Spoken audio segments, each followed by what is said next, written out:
What is up, everybody? We are back once again for a late night edition of After Dark of wrestling content. I don't know how. I don't know. Let's bill it the appropriate way for the show. A once in a lifetime. This is only going to happen once in a lifetime. What we're about to do right now, until next year.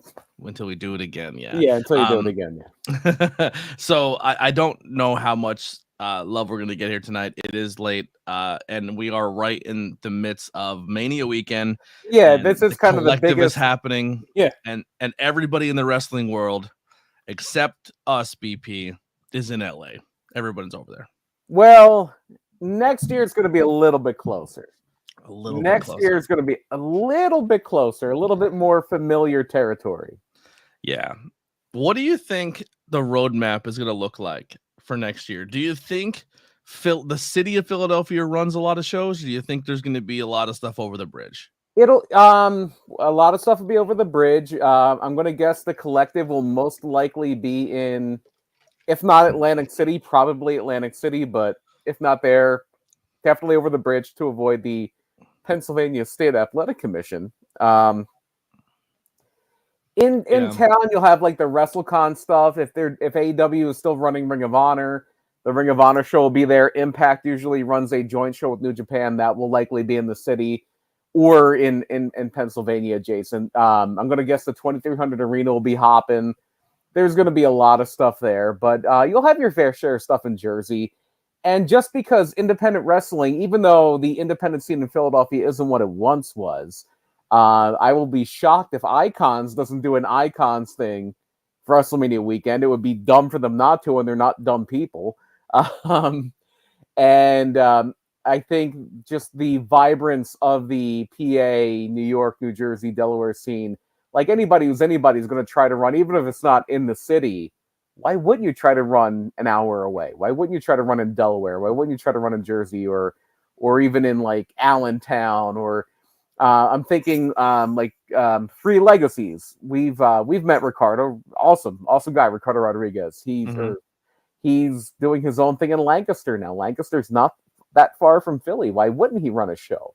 Yeah. Why wouldn't people we know like PPW? Why wouldn't they run a show? Why wouldn't anybody that's within like an hour or two from Philadelphia run a show? It's a no-brainer. You're gonna have so many wrestling fans in the area. Do it. Yep, absolutely, and I'm pumped. But the Collective is going on now. So far, I haven't watched anything. I took a little bit of a nap. I've been up all day. My sleep schedule's all screwed up. So far, what we've had today is Santino Brothers was the opening of the Collective, and I have found maybe if not my new favorite wrestler, somebody I'm really glad to have discovered. And I know she's done some stuff in other ones, but I guess I've missed it. But hell if I didn't love Delilah Doom. Delilah Doom is a new favorite of mine at Santino Brothers. She is their inner city champion, and her entire gimmick is she is a 1980s like jazzercise enthusiast. So she's wearing a lot of color. She's wearing like the jazzercise outfit, the tights. I love her tagline that the announcer gives, which is thick thighs and jazzercise. Oh my god, that's great. And she's set in the 1980s, and she does the 619, but it's called the Star 69. But what won me over is Star 69. What won me over is her entrance music, and then she yelled this at one of her opponents. I guess you have to have known this show to appreciate this, but her entrance music is "Let's Go to the Mall" by Robin Sparkles, which is a thing from How I Met Your Mother. And it's very hilarious. One of the characters in the show is you find out like she's Canadian. You find out in the 80s she was a teen pop star, like a Debbie Gibson or Tiffany, and her big song was "Let's Go to the Mall." Yeah. And they actually made a song and made a video for the show, and that is her entrance music. Yeah, the beautiful part about the Collective and this Mania weekend is, for us anyway, or for most people, if you're not involved in the indie scene, this is the weekend to do it. This is the weekend to watch some stuff. This is the weekend everything's going to get pushed. And it is dope that GCW puts together all these shows and puts them on this weekend, because Especially, for us anyway, it's the East Coast, it's the West Coast. Yeah. There's going to be a lot of talent that's utilized that, I mean, some people from the West are from our coast are going to fly out and do spots like the big name people, but a lot of what you're going to see is possibly West Coast. GCW has their crew that they use. Yeah. But I'm saying they use them wherever they are. Like for the example, for the culture, the Pride show, like I know one of our guys that used to be out here, now is out there, is going to be featured a lot in some shows. Like Keita has done for the culture before. Like they have their guys that they use. Yeah. But there is going to be showcase of maybe talent you've never seen before, or maybe talent that's going to jump off the map this weekend. Yeah, there's always somebody who's like the breakout star of the weekend, and this is the best weekend ever to do it, because, and I'm not trying to be a pitch man here, but Fight TV, you used to have to pay $120 some for the whole thing. Yeah, there was like a pay-per-view bundle, or you could pay like $20 a show, or $100 something for all the shows. Everything GCW is now on Fight TV Plus. You don't have to. You can do a free trial of Fight TV Plus. There's a 7-day free trial, and you can just watch all this stuff literally for free if you've never done it before. So it is a great time to expose. Don't take this the wrong way. This is a great time to expose yourself to independent BP wrestling. Says expose yourself this weekend to independent wrestling. Context. Yeah, if you're not watching the indie scene this weekend, you're absolutely bonkers. That's pretty much gonna be my like, I probably won't do it this weekend because of everything going on, but I will be definitely playing catch up. My attempt is to watch every piece of GCW content this weekend. Well, and the big one for me personally, because this is everybody has their flavor of wrestling, and I'm not trying to diminish what anybody else thinks of wrestling. Like what you like, but my flavor of wrestling is really, really well encapsulated. Like, I like fun, silly, gimmicky stuff to a degree, as long as it's not like intelligence insulting. Like, I like I'm talking about Delilah Doom. Delilah Doom is a gimmick. It's a great gimmick. But Bloodsport is always one that I love, and Bloodsport just ended about maybe an hour and a half, 2 hours ago. And as always, a fun watch, some great fights. I didn't see it all because I went to go see a local comedy show. How was it? Fun. Very fun. Very fun. Always a fun time there at Pilguru Brewing. Our buddies at Pilguru Brewing. Yeah. And, but came back, watched the second half of Bloodsport, got to see John Moxley and, oh boy, the name of his opponent is escaping me now. The Alex Coughlin, the New Japan Strong guy.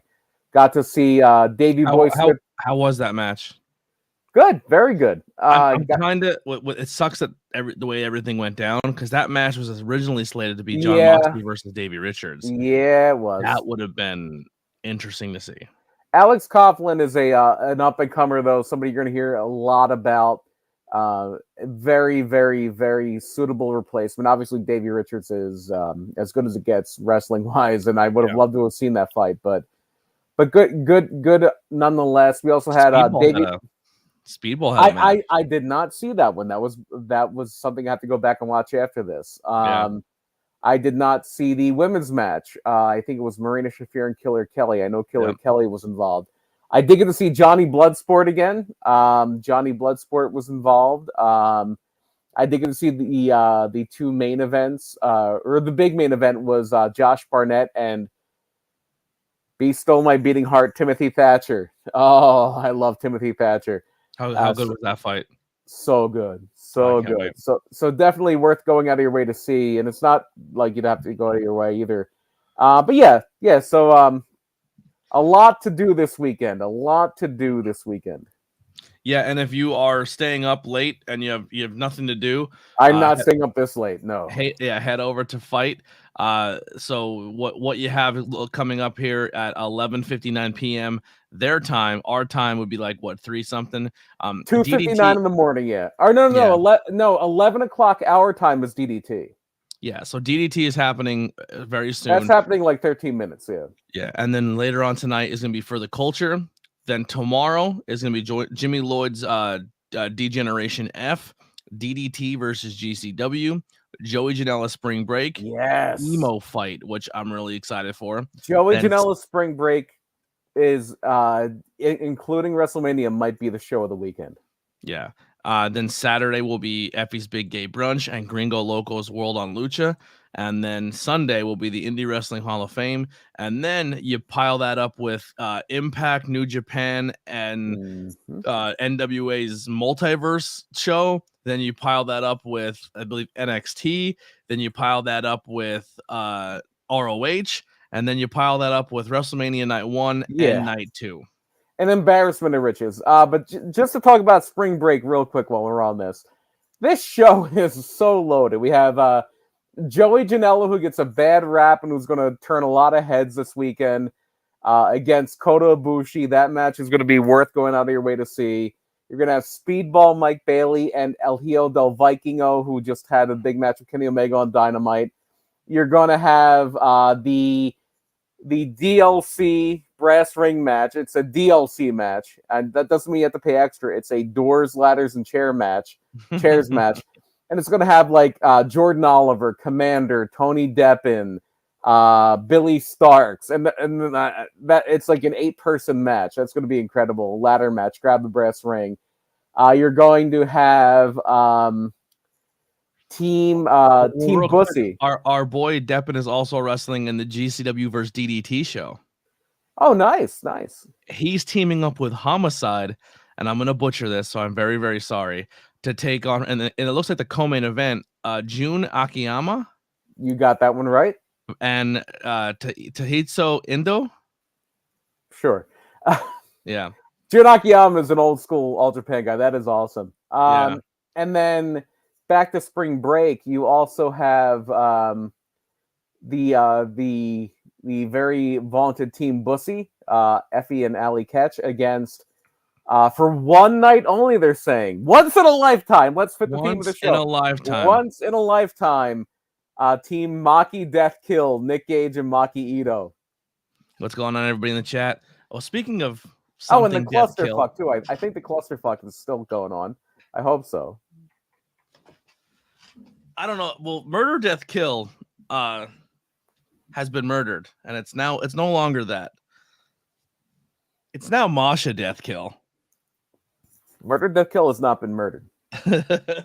No, it hasn't. But that's you want to celebrate this. It's not over. I love Masha as much as anybody, but she didn't kill the guy. No. You can show as many T-shirts as you want. It's not over. I don't want it to be over. I was just showing the new shirt off. Yeah, so tons and tons of fucking dope stuff this weekend. I'm super excited. Emo Fight, it literally only has one match announced for it. But yeah, it has the original emo wrestler. The zombie princess Jimmy Jacobs is going to be stepping in the Emo Fight ring. Mm-hmm. Yeah, I forget against who. So Kevin Blackwood. There we go. Yeah. Oh, I know him. I may have played the wrong music for him once. I may have played, I think, Marcus Mathers' music for Kevin Blackwood. I love that. All right, well, let's get into our topic for tonight. WrestleMania 28, an annual WrestleMania professional wrestling pay-per-view event produced by the WWE. It took place April 1st, which is crazy because that's why they got away with this legally, by saying it was the once-in-a-lifetime opportunity. Oh, April Fools. Then they just said April Fools. Came back a year later. Belated April Fools, yeah. Yeah, so Sun Life Stadium in Miami Gardens, Florida. It's the highest grossing pay-per-view event in professional wrestling history. Really? As of that time, yes, that's what it says. That makes sense. Okay. The reason I said really is because, and it probably still is, I know there was one that got more buys, but I think they did raise the price of WrestleMania by like $10. Yeah. The most bought one was actually 23, which is the one where they did Umaga and Bobby Lashley, and it was Vince McMahon, the guy that got indicted today, and they had a hair versus hair thing. Yeah, and that's the biggest one ever. Yeah, this one has 1.27 buys. But commentator on the English side is Michael Cole, Jerry Lawler, Jim Ross. Spanish is going to be Carlos Cabrera, Marcelo Rodriguez. Interviewers, Josh Matthews and Matt Stryker. Ring announcers, Tony Chimmel, Howard Finkel, Justin Roberts, and tons of referees. Armstrong, Sarah Chioda, Cone, Doan, King, Shawn Michaels, Chad Patton, and Charles Robinson. So this was an absolute loaded card. I will say this. We've covered Mania 5. We've covered, what was the other one before that? 22. 22 is all right. It was all right.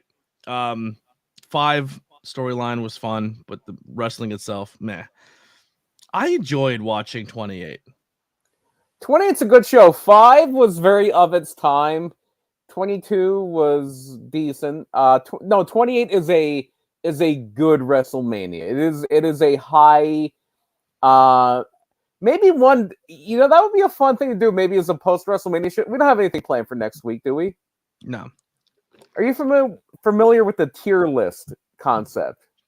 Yeah, well, like S tier. We should do it. Yeah, we should do a WrestleMania tier list, including, since it'll be in the rear view, WrestleMania 39. We could do a tier view of some WrestleManias. Or you would have to be in the driver's seat because there's a lot I can't recall back to see if I. I could. Most of the early ones were bad. Yeah. Spoiler. But no, I can definitely drive that. This is why I enjoy doing the content, because a lot of this time of wrestling I didn't watch. I was not a wrestling fan, and straight through, baby, straight through. I can never remember everything. So going back and refresh my brain is a lot of fun. But I genuinely enjoyed watching this show. There's a lot of Gaga shit that I would be like, oh yeah, I don't want to see Rock Cena. And then they do it and they're like, they're Rock Cena. You know what I mean? Like, were you watching at this time? No, I was not. All right. So, I mean, at this point, John Cena has been your top guy for like 6.5 years. And he is a top guy in a way that certain people have never been a top guy. He can be in as many main events as you want him to be. He can be the champion for as long as you want him to be. Roman Reigns will never be as big as John Cena. I'm not trying to disparage Roman Reigns. I'm not trying to say he's bad. He's not. He's great. Roman Reigns will never be as big as John Cena. Somebody like, and I love this guy, Bret Hart will never be as big as John Cena. You love this guy. Shawn Michaels will never be as big as John Cena. They just didn't reach the level of mass appeal that John Cena did. Only a handful of people did. Steve Austin did. The Rock did. Hulk Hogan did. And that's about it. Well, if you go back far enough. Yeah, for his time, he was that big. Yeah. So this is, and maybe I'm wrong here. I think this is the last true dream match that we ever had for mass appeal. I'm not talking about like Briscoe's FTR was a dream match to me. There's going to be, they build Vikingo and Kenny Omega as a dream match. I think for the mass audience, the last true dream match that we've had in professional wrestling was this show, WrestleMania 28, 11 years ago. And there hasn't been one until last year, and then Kevin Owens and Stone Cold Steve Austin. No, that wasn't a dream match. It was Steve Austin's coming back. If Steve Austin would have came back against like a Roman Reigns because Austin is so big, or if it was Steve Austin and John Cena, that's a dream match. No, I agree. No, this is there have been a handful of a very small handful of main events of WrestleMania that can really be considered at this level. If you're talking about like your top 5 WrestleMania main events ever, this is one of them. Yeah. Do you think Cody hits that level? No. I think he'll get as close. I think Cody got to cross over. I don't think Cody's going to cross over. Yeah, I think Cody's going to surpass it when it comes to what Roman did in 2 years when it comes to like fan appeal. Could be, but not John Cena. Roman and John Cena are completely different. Yeah, they're completely different. The smart fans are going to hate Cody, and I think the diehard money fans, like the kids and the money, like they're going to be Cody marks. You know when you see it, and I don't see it in Cody. He's a great baby face. It's his time. This is the right time to make the move. He doesn't have what Cena had. Cena had like an extra something special. Yeah. And you can't explain it. You just know when you see it. So I wasn't there for a lot of the Cena stuff. Then when I came back to wrestling, Cena came out, and I remember he did like a return spot, and I remember even talking about it on the podcast, and I was like, I didn't watch a lot of Cena, and I get why people say they hated him because he was like Hogan, and I didn't like Hogan when I was a kid because I just how much he was forced on me. But I remember he grabbed a microphone and he went out and cut a promo with the whole crowd saying how much he hates them. And by the end of the promo, he was in the driver's seat of the entire arena because he had a microphone in his hand, and I was like, this dude's good. We're getting ahead of ourselves, but this was the night. This was the night that I'm like, oh my God, he is every bit the star that Hogan was, that Austin was, that Rock was. And it's because this is, let's paint the picture for the show. WrestleMania 28 is the first time The Rock has had a wrestling match since WrestleMania 20. He came back the year before. He was like the host of WrestleMania 27, but the main event was The Miz and John Cena. The Miz was the champion. And everybody's like, oh, well, Cena's going to beat The Miz. The Miz shouldn't be the champion. He's not deserving. People didn't respect The Miz. They underrated The Miz. They still do. So The Rock comes in and he costs Cena the match. Like The Rock is a babyface. Everybody loves him, but he screws Cena because he hates him. Like there was real heat before this. Like John Cena, and it's funny because he did all the stuff 10 years later, but John Cena kept like kind of running down The Rock when he was gone. He was very disassociated with WWE. He ran him down about like leaving and doing other things and not being devoted to the company. And he's later apologized. He's later like, yeah, I was wrong. He did what was best for him. He advanced his career, he evolved. So when The Rock came back for the year before this at 27, like before 27 to be the host, he cut this huge promo on John Cena. They were planting seeds. And then the night after WrestleMania 27, they set up this match for 28, The Rock and John Cena at WrestleMania. And then they did some like stumbling things, did some weird things. Like The Rock had a match before this where he teamed with John Cena because he wanted to do a match at Madison Square Garden at Survivor Series. So him and Cena beat R-Truth and The Miz. But the whole idea is that The Rock doesn't respect John Cena and doesn't think John Cena is on his level. And you can think that, like, yeah, The Rock was, because wrestling was bigger in the Attitude Era. It was a much larger deal. And when they're in this match, and it's The Rock's first singles match back at WrestleMania in 8 years, and it's in Miami, it's in The Rock's hometown. He wasn't born there, but it's The Rock's hometown. The Rock claims Miami as his own. And so The Rock is the central focus here. And during the match, you get the let's go Cena sucks thing. It's like, he's in there with The Rock. Not just the biggest wrestling star, but the biggest star. And the crowd is focused on John Cena. And it's like, wow, John Cena is that guy. Mm-hmm. Yeah, well, we'll get more into that match as we go along. So we will jump into the opening matchup here.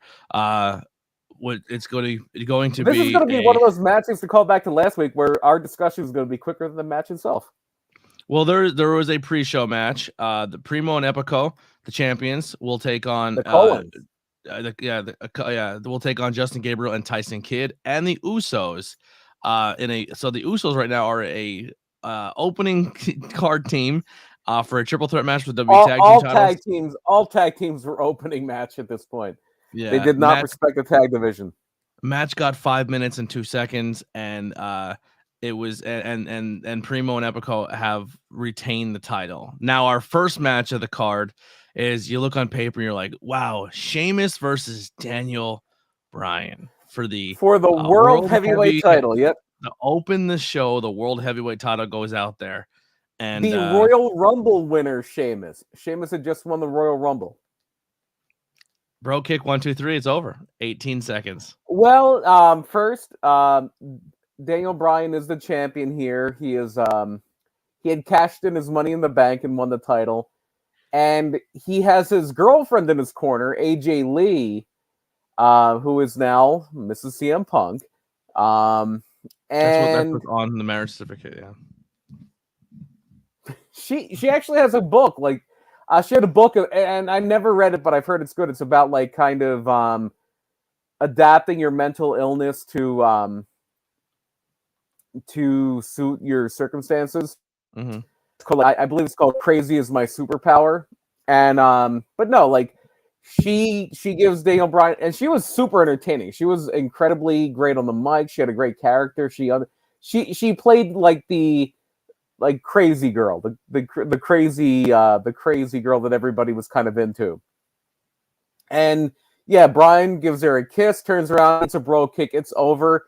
And I forgot until I watched this how much, and the crowd loved Sheamus. And this may be the last time they loved Sheamus, because they hated the fact that Daniel Bryan lost in 18 seconds here. Yeah, it was rough, and looking back, very hard to watch.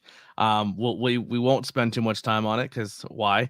So we'll get into the next match. We'll talk about it later. But we'll talk Yeah. about it here. The next match is Randy Orton and Kane. And the biggest chant in this match is for Daniel Bryan. This is the beginning of they refuse to push Daniel Bryan, and the crowd is like, we're going to chant for him anyway. We don't care. Yeah. This is the origin of that. Yeah. This is a good match, but Kane's going to defeat Randy Orton in 10 minutes, 58 seconds. And all 10 minutes and 58 seconds, the crowd is still seething. They're either just quiet because they're pissed, or they're chanting for Daniel Bryan. Yep, it's very evident, and it's unfortunate that Randy and Kane had to go out there and follow that. Now we're gonna get another match here. Wasn't my favorite, but I thought they did what they had to do. Was Big Show versus Cody Rhodes.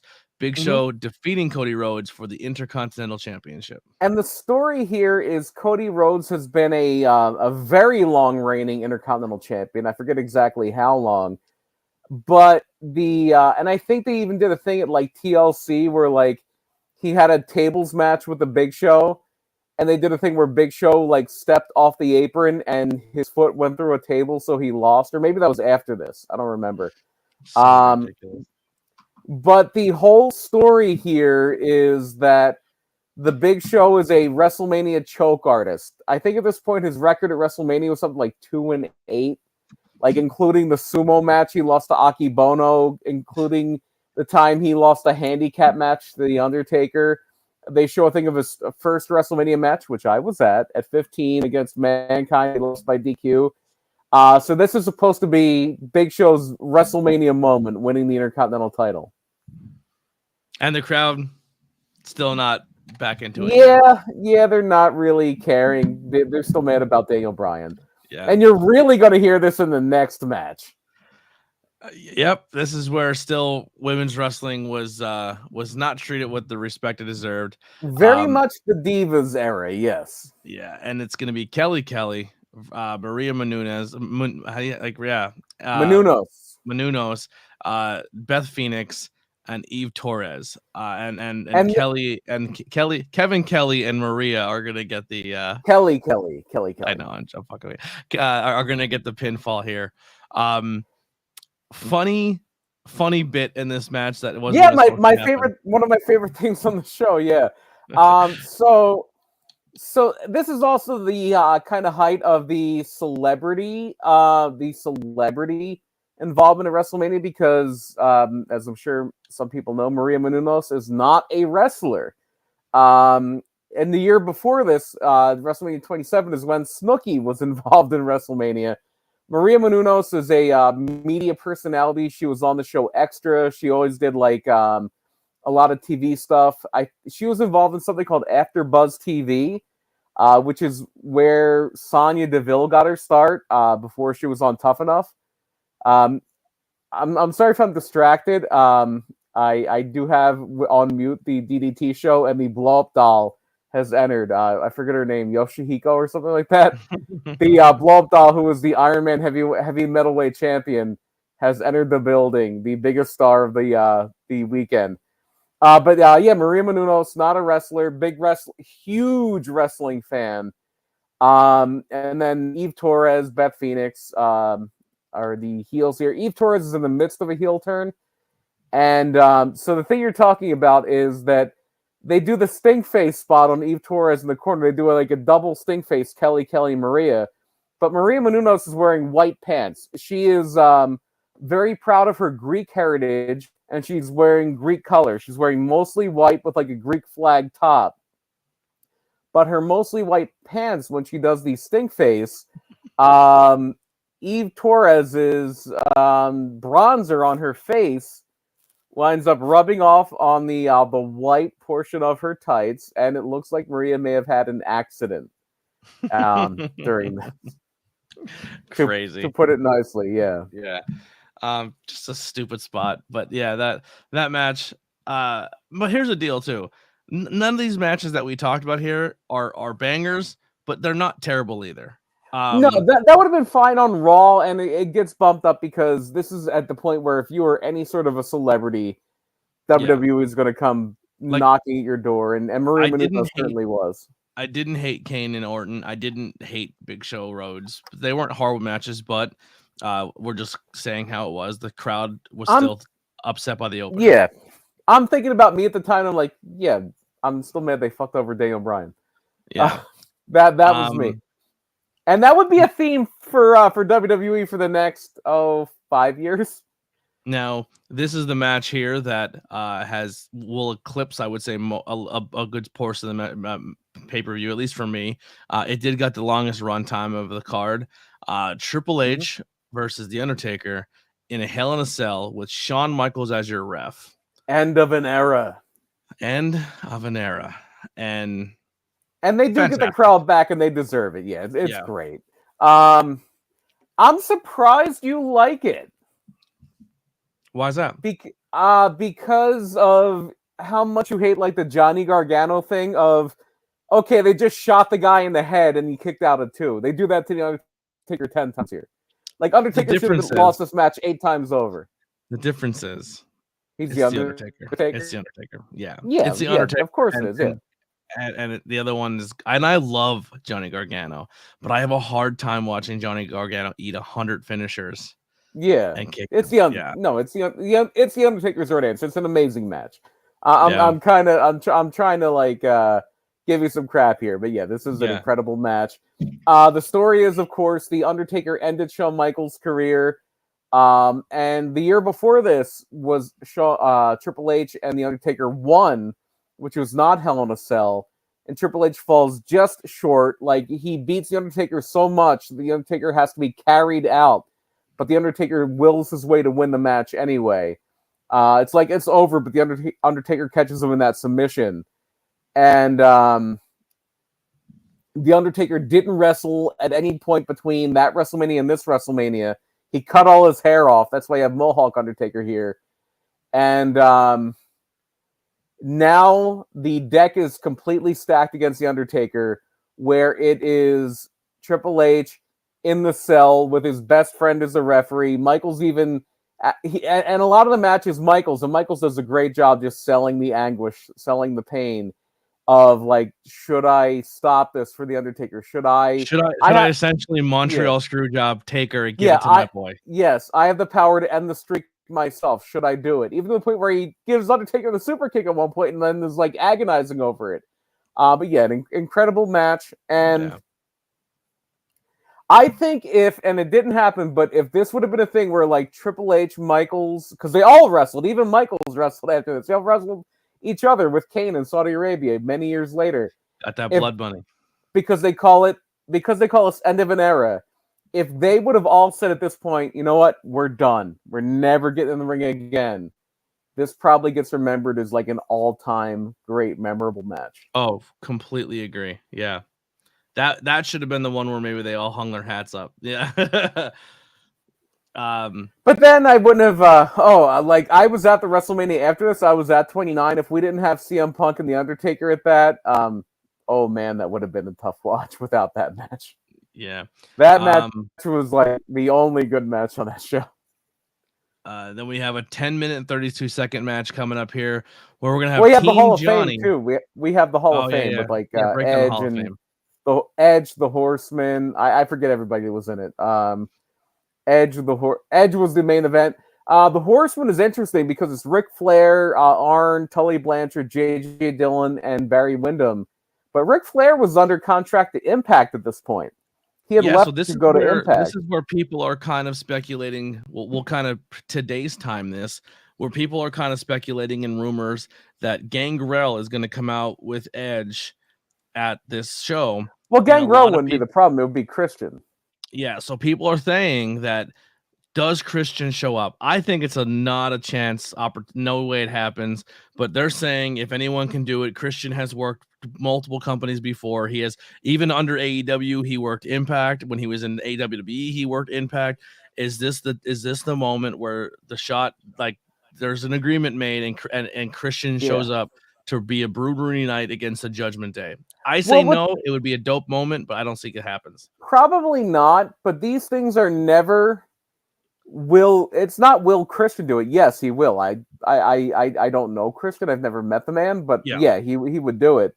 Will WWE allow it?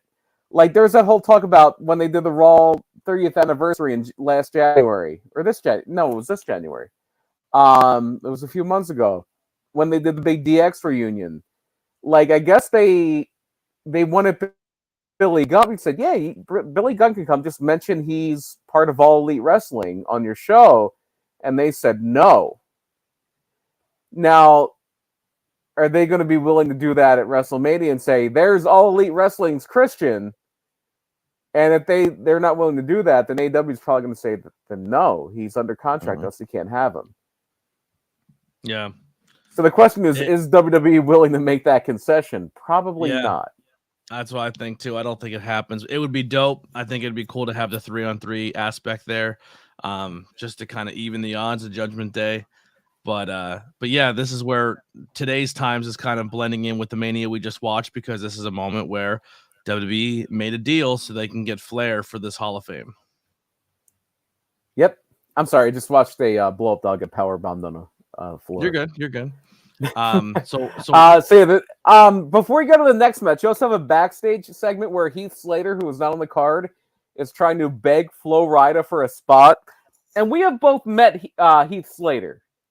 Great guy. Big guy too. Like, huge. He's one of those guys who you don't realize how big he is until you meet him. Flo Rida made him look small. When we say, well, also this is not jacked Heath Slater. Like, Heath Slater, after leaving the WWE, his most recent leaving, has put on muscle mass. Yeah.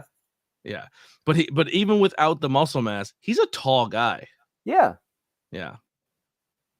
And Flo Rida just like makes him look little, and like, wow, how big is Flo Rida? So go ahead. Now you can finally get to the next match. Yeah, so the next match here, this match on paper, the names in it are fun. But the concept of the match, I don't know the storyline. It was fucking stupid. I can speak to the storyline a little bit. Yeah, so Team Johnny versus Team Teddy Long. Raw and SmackDown, winner takes over both shows. Yep. So at this point, John Laurinaitis is the interim general manager of Raw, general manager being the authority figure, like the person in charge of the show. And Teddy Long is the GM of SmackDown. So this match is basically a match where whomever's team wins, their representative, either John Laurinaitis, becomes the GM of both shows. So if John Laurinaitis wins, he's no longer the interim GM of Raw. He is the full GM of Raw and SmackDown. And if Teddy Long wins, he's not just the general manager of SmackDown, he's also the GM of Raw. Mm-hmm. So that's your storyline. And then both Bella sisters are involved, but they're not involved. They're flag bearers. Yeah, they're flag bearers. This is before Nikki started the whole "I'm a serious wrestler" thing.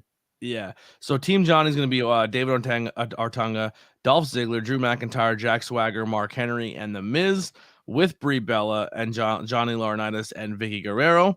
Then they are going against Team Teddy, which is Booker T, Kofi Kingston, The Great Khali, R-Truth, Santina Marella, and Zack Ryder. With who's this? Some chick, I don't know. Eve Torres, Hornswoggle, Nikki Bella. Yeah, there's another girl in there. Arksane. Oh, I don't know. Oksana. Yeah, sorry. And She was Team Johnny's gonna at some win. point she was Teddy Long. At some point, Oksana was like Teddy Long's fiance, I think. They always want to do like romance angles with Teddy Long for some reason. But Team Johnny's gonna get the win here. There are some fun spots in this match. A lot of it's fun to see like the watching, going back and seeing Drew before he becomes Drew. He looks like he's 12 years old, but still in a grown man's body compared to what we see now. R-Truth out there just killing it. Santino Marella showing his work right here. Can't go wrong with Drew with Dolph Ziggler with some of the sell spots in here. It's not awful, but it's definitely goofy and corny. Booker T's storyline in this is he's a commentator for SmackDown, but he's going against SmackDown and joins Team Raw for this moment. And it is what it is, but it wasn't terrible. It was 10 minutes and 32 seconds. Probably could have been on 8 to 7 minutes. Booker T is on. No, I think Booker T was a commentator on Raw, but he's on Team SmackDown. That's what it was. It was the other way around. Yeah. And the whole time on commentary is just Michael Cole and Jerry Lawler fighting of which brand is better, and they're trying to play it up a little bit. It was kind of boring. And it's that one of those was things that's one of those things where. Oops, sorry, the delay there. Go ahead. Yeah, that's one of the weird things here. I think we're having some internet issues here. We're a little delayed. I think because both of us are probably streaming stuff, so we have a little bit of a lag. But the SmackDown team is the better team on paper, especially at this point, because Drew McIntyre is not Drew McIntyre. He's not Drew McIntyre, right? Yeah. Yeah. David Otunga is a kind of a joke. Mark Henry is a former world champion, so that's a big one. But Team Teddy has like the Great Khali, former world champion, R-Truth, who was just in a bunch of main events, Booker T, who is a former world champion, Zack Ryder, who they never really pushed, but he's the hottest guy one of the hottest guys in the company at this point, if not the hottest guy in the company, really. So it's like, really, like I knew going into this, like, yeah, John Laurinaitis is going to win. This is somewhat significant because it's this is the end of Teddy Long as a regular character. Yeah. But it's like, wow, Teddy's team should have probably won if you just look at it on paper. Yeah. And then what's going to lead into the co-main event. And then also this card too is the beginning of what we would now, I guess, talk about pipe bombs, where CM Punk goes. Well, no, the pipe bombs were the year before. Pipe bomb happened the year before. Yeah, but I mean, this is essentially stuff that fueled what made the pipe bomb popular, because he's saying, you had 2 world champions, one opening the show, one co-main eventing a show, and then 2 guys, 2 part-timers come in and take main event spots. And this is definitely, well, Cena wasn't a part-timer at this point. He was. I'm saying he's getting the co-main event slot as a champion, and the main event for the Mania is going to 2 guys who are Hollywood guys. Cena was not a Hollywood guy at this point. But no, I see what you're saying. No, it was all about The Rock. Yeah. But no, yeah, this is definitely one of the beginning points of Punk's grievances. But yeah. But yeah, like the pipe bomb thing, like the pipe bomb promo where Punk's wearing the Stone Cold shirt and he's like kind of dropping some insider stuff and he calls himself a Paul Heyman guy. That was the year before this. That was the summer of 2011.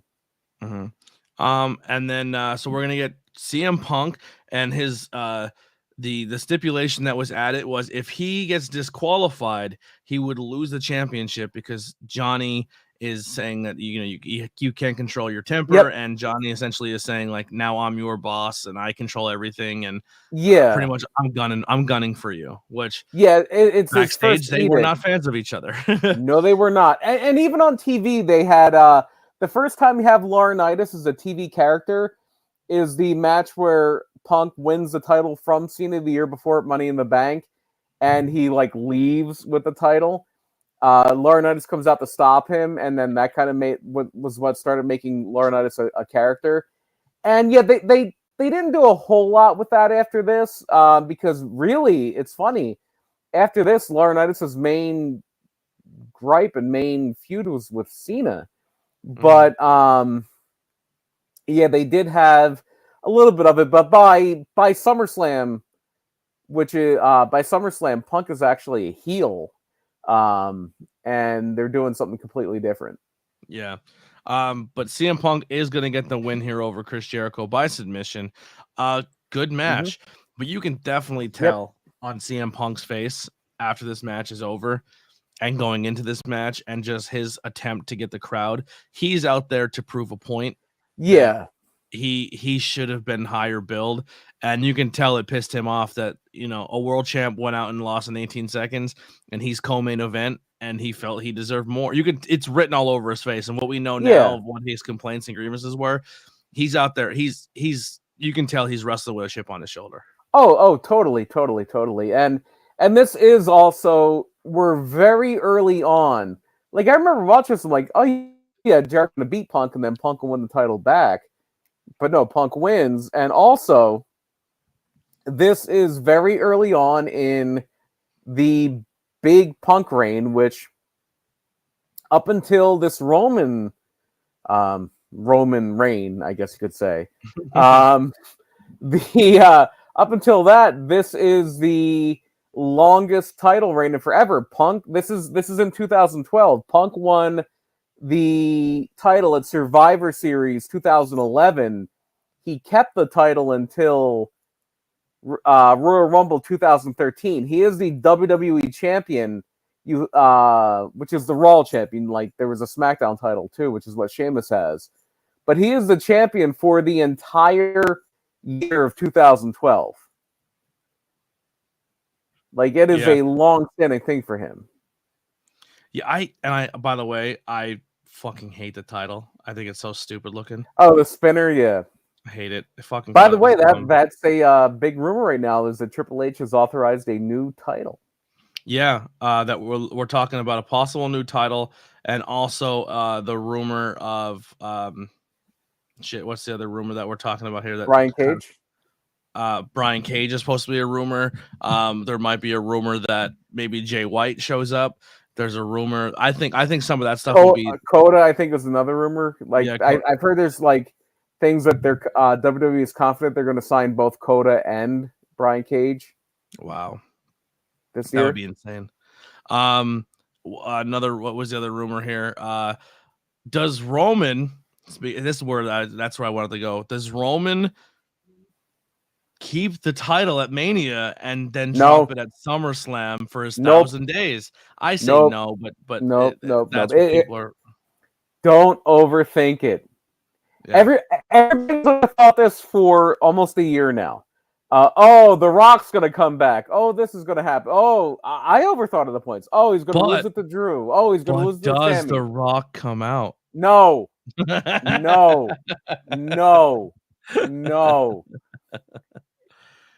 But what if?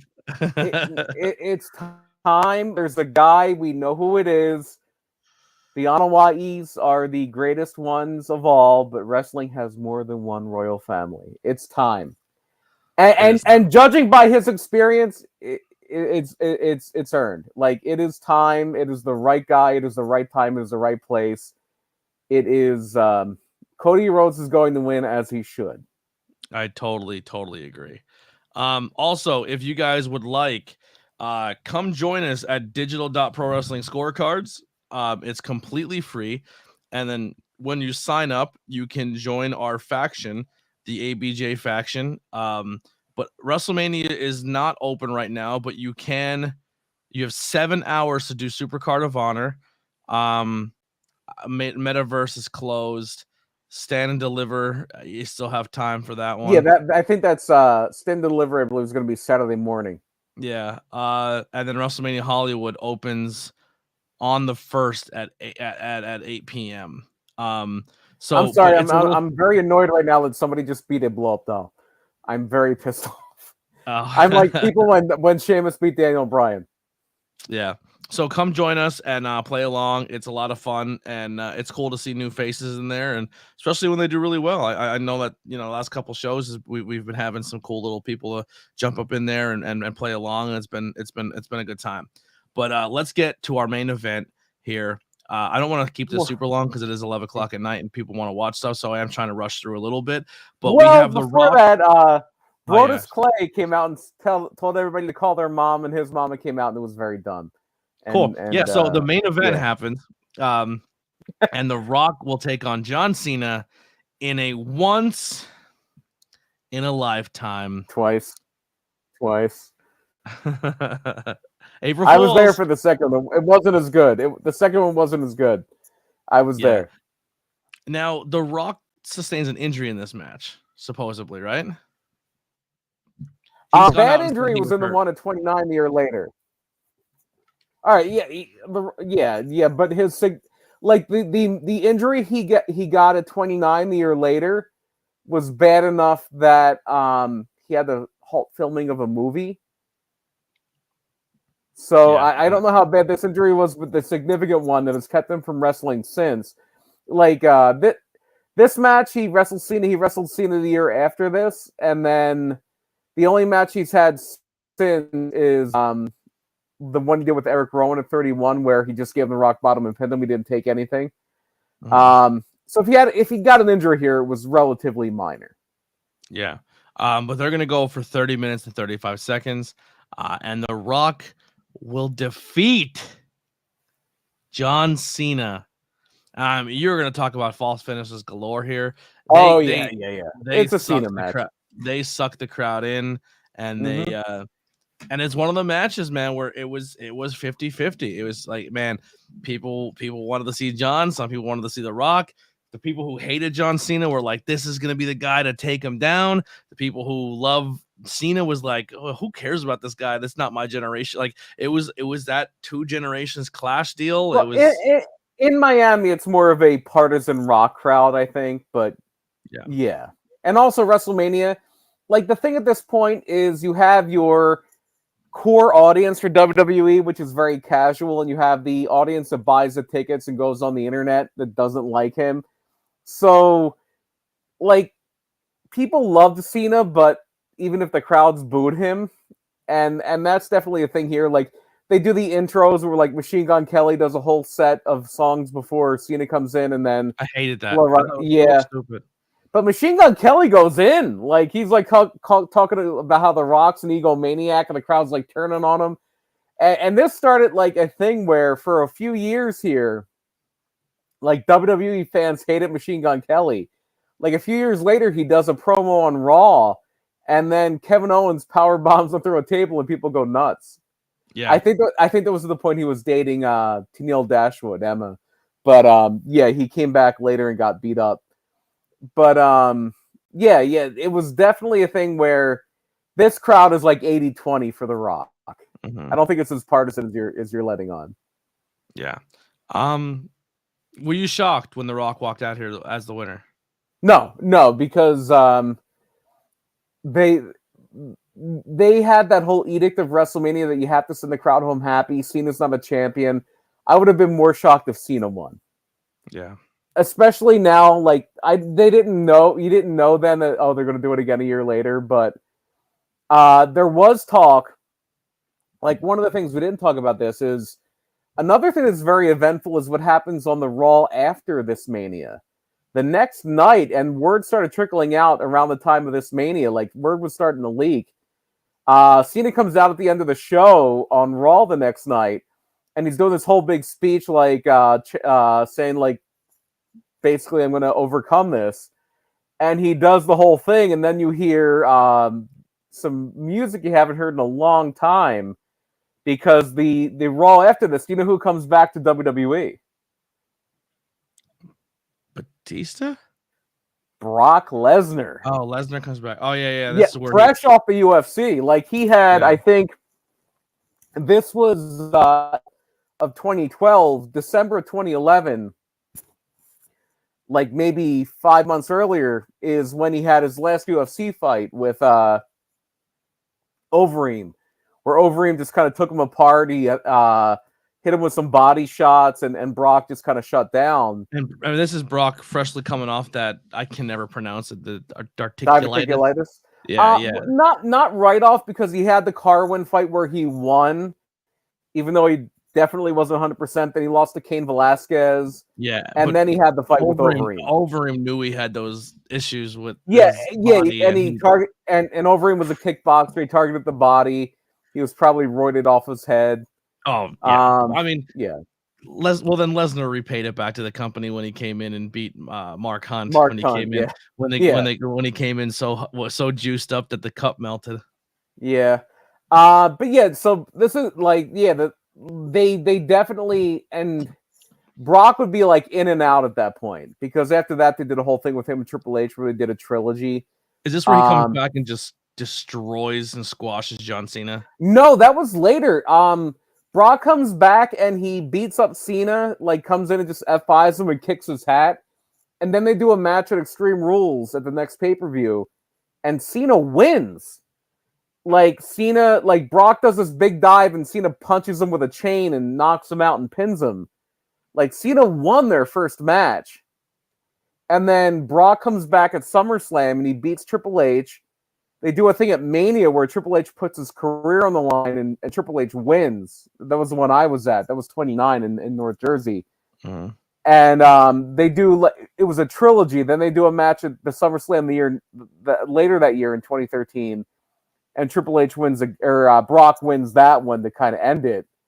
And then, because it was like, well, Brock's kind of like not really providing what we wanted, but then the WrestleMania after that, WrestleMania 30, is when he ends the streak, and then that kind of starts Brock proper. And then the SummerSlam after that would have been SummerSlam 2014, is when Danielson's hurt, and then Cena wins. It's held up. He wins the title, Money in the Bank, and then Brock squashes him. The original plan was for Brock to do that exact same thing he did to Cena with Danielson.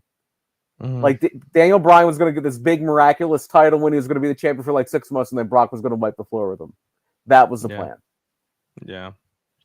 But yeah, match, Rock wins all for the best, and then they run it back a year later, and it doesn't really work out. Yeah, it's not the same match. But that is essentially Mania 28. We are going to do a recap next week of this Mania. We will tier them up, maybe the other ones. Let's see how we do it. Or we'll see how the group things. But we're definitely going to cover what happens this Mania next week. Maybe we do a recap next week and then do the tier the week after. That might work. I think that'd be fun. Yeah. What match are you most excited for going into Mania this weekend? This weekend, what match am I most looking forward to, or what I think will be the best match? Two different answers. Both. What I'm most looking forward to, it's kind of a tie, and will probably be the two main events, which is the way it should be. I am kind of excited to see Cody finally ascend to the top, just because I love Dusty Rhodes, and Cody did really bet on himself a few times, and I love his ascension here. I'm sure I'll be sick of him a year from now, but for now, I'm going to be sick of him in 3 months. Yeah, for now, I'm all in, and I can't wait to see him get the win. The other one is the maybe main event of night one, which is going to be KO and Sammy against those. To see not main event. It's not. It's going to be Rhea and Charlotte. Oh, well then, regardless, my the tag title match anyway, if it's not the main event, just to see kind of a emotional payoff to this great storyline. And it is a great storyline they've done with Sammy and the Usos especially, and Roman as well. Yeah, I agree with both those matches. I'm excited for it. Kevin Owens getting his tag team titles. He never had one before. Really pumped for that. I don't really care about that. Yeah, like whenever anybody talks about like, oh, this guy's a Grand Slam champion, like I don't really care. Yeah, Sheamus. I think Sheamus getting his IC title is going to be kind of dope if it happens. Please don't let. I want Sheamus to be the guy to beat Gunther, not yet, because I want Gunther to beat the Honky Tonk Man's record. Yeah, Sheamus should be the guy to end it, but not yet. I think Sheamus does it at Mania. I think he gets a Mania moment. But I really think Rhea and Charlotte are going to have a fucking banger. I think it's going to be really good. It'll be great. They're incredible talents. Like, no, they're amazing wrestlers. Do you think Ray retires at Mania? Possibly. Who knows what's in his head? Usually when a guy goes in the Hall of Fame, that's usually meaning the end. Unless it's a thing like Edge where they come back way later. Because everybody thought Edge was done until advances happened. Advances happened in like rehabs, and it was more money than he could pass up. But just to kind of finish out what you asked, the match I think will be the best match when we whole thing and people look back on WrestleMania weekend, maybe not all together because I think there's some stuff on spring break tomorrow that could really be the best match. But if people ask what is going to be the best match at WrestleMania, I think the answer is going to be Seth Rollins against Logan Paul. That's going to be the best match of the weekend for WrestleMania. I think on the low, I think Cena and Austin Theory are going to turn some heads too. Austin Theory has a little more to prove to me to show me he can do that. If you it's funny because we're talking about Logan Paul, but I also think like John Cena hasn't been a full-time wrestler for now about 4 years. And you're putting him with the best in the world with Seth Rollins. Yeah, well, not the best in the world. He's up there. The best. Is he the best in WWE? He could be. Seth. I'm not trying to diminish Seth Rollins. Seth Rollins is incredible. Seth Rollins is probably as good as it gets in WWE right now. I mean, best in the world? No, that might be the guy who just turned heel on Dynamite. Yeah. All right. Well, that'll do it for this week. BP, what do you got to plug? In about 3 minutes, there will be a new episode of Murder, My Dude. It's funny because we talked about the Joey Janela show tomorrow, but this is Spring Break, My Dude.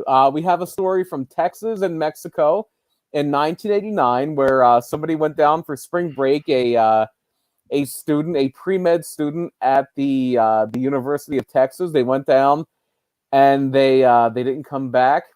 And the story behind their unfortunate murder kind of takes a weird turn. You would think, oh, it might have been some kind of like femme fatale or some kind of drunken incident. No, we're going to be talking about some drug runners and satanic. So stay tuned. Yeah. The internet tonight is just not on our side, but that'll do it. The internet's been a little bad. I apologize. It's all right. It's buffering a lot, but that'll do it for our show tonight. We'll see you guys next week. We're gonna wrap up for Mania 39 and let you guys know what we think of it. But until then, we'll see you guys soon. Check out the links below to support not only ABJ and the ABJ podcast, but Murder My Dude. ProjectHumanoid.com is below, as well as Precious and Philly Mike links. So make sure you go check that out, and we'll see you guys next week. We're out of here.